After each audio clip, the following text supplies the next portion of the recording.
একসময় ঢাকা থেকে কলকাতা কিংবা নিউ জলপাইগুড়ির পথে ছুটে চলত মৈত্রী, বন্ধন এবং মিতালি এক্সপ্রেস। হাজারো যাত্রীর কাছে এই ট্রেনগুলো ছিল দুই দেশের মধ্যে সবচেয়ে সহজ, আরামদায়ক এবং সাশ্রয়ী যোগাযোগের মাধ্যম। কিন্তু গত প্রায় 2 বছর ধরে থেমে আছে সেই রেল যোগাযোগ। এবার বাংলাদেশিদের জন্য ভারতের পর্যটন ভিসা আবারও চালু হওয়ায় নতুন করে আশার আলো দেখছেন ভ্রমণ পিপাসুরা। তাই এখন সবার মুখে একটাই প্রশ্ন, তবে কি আবারও রেললাইনে ফিরবে বাংলাদেশ ভারতের আন্তদেশীয় ট্রেন? কবে চালু হতে পারে মৈত্রী, বন্ধন এবং মিতালি এক্সপ্রেস? আর কি বলছে দুই দেশের সংশ্লিষ্ট কর্তৃপক্ষ? বাংলাদেশ ও ভারতের জন্য যাত্রীবাহী রেল যোগাযোগ একসময় দুই দেশের মানুষের জন্য ছিল সবচেয়ে জনপ্রিয় ভ্রমণ মাধ্যমগুলোর একটি। আকাশপথের তুলনায় কম খরচে এবং সড়কপথের তুলনায় বেশি স্বাচ্ছন্দ্যে ভ্রমণের সুযোগ করে দিয়েছিল মৈত্রী, বন্ধন এবং মিতালি এক্সপ্রেস। কিন্তু 2024 সালের জুলাই থেকে এই 3টি ট্রেনই বন্ধ রয়েছে। ফলে প্রায় 2 বছর ধরে দুই দেশের মধ্যে যাত্রীবাহী রেল যোগাযোগ পুরোপুরি স্থবির। সম্প্রতি ভারত বাংলাদেশিদের জন্য আবারও পর্যটন ভিসা চালু করায় নতুন করে আলোচনায় এসেছে আন্তদেশীয় ট্রেন চালুর বিষয়টি। বাংলাদেশ রেলওয়ে তথ্যের অনুযায়ী ট্রেন চালুর বিষয়ে ভারতীয় রেলওয়েকে আগে চিঠি পাঠানো হলে এখন পর্যন্ত কোনো আনুষ্ঠানিক জবাব পাওয়া যায়নি। রেলপথ মন্ত্রণালয় থেকে নতুন নির্দেশনা এলে বিষয়টি নিয়ে আবারও ভারতীয় কর্তৃপক্ষের সঙ্গে যোগাযোগ করা হবে। রেলওয়ে সূত্র বলছে, ট্রেন চালুর বিষয়টি মূলত নির্ভর করছে 3টি বিষয়: ভিসা সহজলভ্য হওয়া, পর্যাপ্ত যাত্রী নিশ্চিত হওয়া এবং সেবাটির বাণিজ্যিক লাভজনকতা। অর্থাৎ এটি কেবল রাজনৈতিক সিদ্ধান্ত নয়, বরং দুই দেশের অর্থনৈতিক বাস্তবতা এবং পারস্পরিক স্বার্থের সঙ্গেও সরাসরি সম্পর্কিত। আন্তর্জাতিক সম্পর্ক বিশেষজ্ঞদের মতে ভিসা প্রক্রিয়া সহজ বলে যাত্রী বাড়বে, আর যাত্রী বাড়লে ব্যবসায়িক কারণে ট্রেন চালু করার আগ্রহ তৈরি হবে।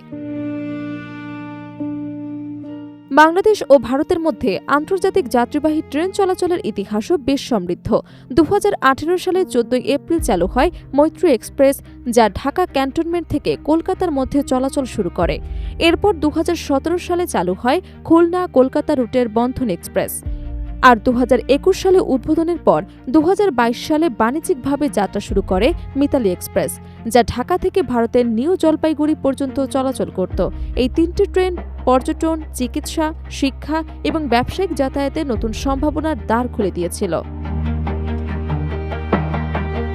তবে 2024 সালের কোটা সংস্কার আন্দোলনকে কেন্দ্র করে দেশের সহিংস পরিস্থিতি তৈরি হলে ধাপে ধাপে বন্ধ হয়ে যায় আন্তদেশীয় ট্রেন চলাচল।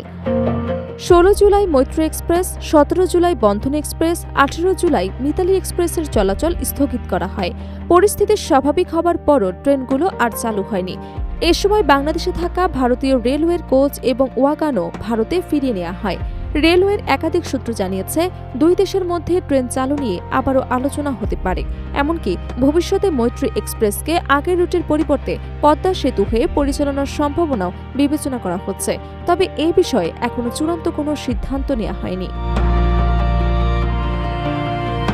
রেলপথ মন্ত্রণালয়ের পাশাপাশি স্বরাষ্ট্র এবং পররাষ্ট্র মন্ত্রণালয় এই প্রক্রিয়ার সঙ্গে সম্পৃক্ত রয়েছে। এদিকে ট্রেন পুনরায় চালু হলেও যাত্রীদের জন্য একটি বড় পরিবর্তন হতে পারে ভাড়ায়। গত 2 বছরে ডলারের দাম উল্লেখযোগ্যভাবে বেড়েছে। একই সঙ্গে বেড়েছে জ্বালানির মূল্য এবং পরিচালন ব্যয়।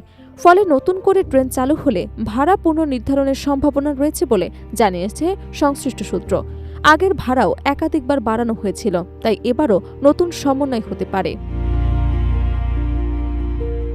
অন্যদিকে ভারতের পর্যটন ভিসা চালু হলেও আবেদনকারীর সংখ্যা এখনও প্রত্যাশিত পর্যায়ে পৌঁছায়নি। অনেক আবেদনকারী স্লট ভিত্তিক আবেদন সংস্থাকে সময় সাপেক্ষ এবং জটিল বলে অভিযোগ করেছেন। তবে সংশ্লিষ্টরা মনে করছেন, ভিসা প্রক্রিয়া আরও সহজ হলে যাত্রীর সংখ্যা দ্রুত বাড়বে। ঢাকা বিশ্ববিদ্যালয়ের সাবেক অধ্যাপক এবং আন্তর্জাতিক সম্পর্ক বিশেষজ্ঞ ড. ইমতিয়াজ আহমেদের মতে, আন্তদেশীয় ট্রেন চালুর বিষয়টি রাজনৈতিক নয়, বরং সম্পূর্ণ ব্যবসায়িক বাস্তবতার উপর নির্ভরশীল। পর্যাপ্ত যাত্রী থাকলে ট্রেন বন্ধ রেখে কোনো দেশেই আর্থিক ক্ষতি বহন করতে চাইবে না। তাই ভিসা নীতিতে আরও স্থিতিশীলতা এলে এবং যাত্রী সংখ্যা বাড়লে বাংলাদেশ এবং ভারত উভয় দেশই আন্তদেশীয় ট্রেন পুনরায় চালুর বিষয়ে ইতিবাচক সিদ্ধান্ত নিতে পারবে। এখন শুধু দুই দেশের আনুষ্ঠানিক আলোচনার অগ্রগতির দিকে তাকিয়ে আছেন হাজারো ভ্রমণপ্রেমী।